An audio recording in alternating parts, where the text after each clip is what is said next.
রান্নাঘরে কাজ করার সময় শুনলাম জোরে চিৎকার করে কে যেন বলছে বেজন মা একটা। যত দ্রুত সম্ভব দৌড়ে রুমের দিকে গিয়ে দেখি আমার 3.5 বছরের বাচ্চাটা গালে হাত দিয়ে কান্না করছে, আর তার বরাবর দাঁড়িয়ে আছে তার রাগান্বিত দাদি, আর পাশে বসে থাকা তার দাদা ভ্রু কুঁচকে তার দিকে তাকিয়ে আছে।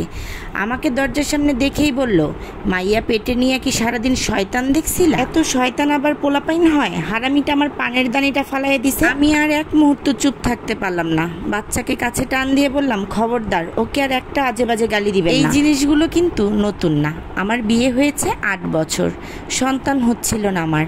কত কথা যে এই পরিবার থেকে শুনেছি। স্বামীটাও ছিল সেই একই জাতের, সেও এমনই করতো। কয়েকদিন পরপরই আমার শাশুড়ি তার ছেলেকে আরেক জায়গায় বিয়ে দিবে বলে আমাকে ভয় দেখাতো। মধ্যরাতে ঘর থেকেও বের করে দিয়েছিল কয়েকবার। আমি একরকম জোর করে এখানে নির্লজ্জের মতো এতটা বছর কাটিয়েছি। কি করব? বাবার বাড়ি 2 দিনের জন্য বেড়াতে গেলে 100 বার জিজ্ঞেস করে বাসায় ফিরবি কবে। সেই বাসায় অন্তত ফেরত যাওয়ার আর রাস্তা নেই, তা ভালো করেই জানি। এই 8 বছরে শ্বশুরবাড়ি নামক জায়গা থেকে আমি অনেক বাজে ব্যবহার পেয়েছি। এর প্রথম কারণ ছিল আমার হাজবেন্ড আমাকে ভালোবেসে বিয়ে করেছিল, বিয়ের পর কিন্তু তার ভালোবাসাটাও গায়েব হয়েছিল। আর 2 নাম্বার কারণ হচ্ছে আমি একটু খাটো, তাদের ছেলের জন্য নাকি হুড়ুপড়ির পক্ষ থেকে বিয়ের প্রস্তাব আসতো।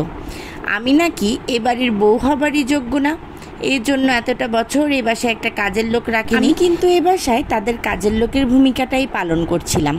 তারপরে যখন আমার বাচ্চা হলো, তারপরে 1.5 দিনও আমি রেস্ট করতে পারিনি। বাচ্চাকে সময় মতো দুধও খাওয়াতে পারতাম না, কারণ আমাকে কিছু অদ্ভুত কাজে ব্যস্ত রাখতো আমার শাশুড়ি। বাচ্চা কান্না করতে থাকতো আর আমি আসতে পারতাম না। ওর কাছে যেতে নিলেই বলতো, কান্না করলে কি হয়, পোলাপাইন কান্দার সাথে সাথে কোলে নিলে তারা নাকি বড় হলে বেয়াদব হয়ে যায়। আমি কিছুই বলতে পারতাম না। কত যে মুখে ওড়না গুজে কেঁদেছি আমি, তা আমিই জানি। কয়েকবার হাজবেন্ডকে বলেও এর কোনো সমাধান হয়নি, বরং ঘরে আগুন লেগেছে।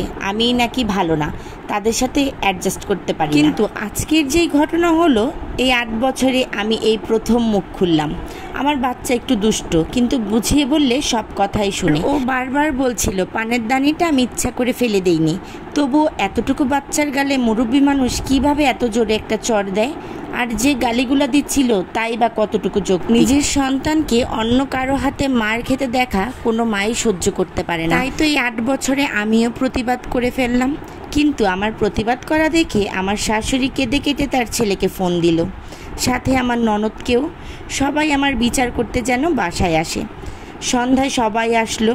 সব ঘটনা আমার শাশুড়িই বলল।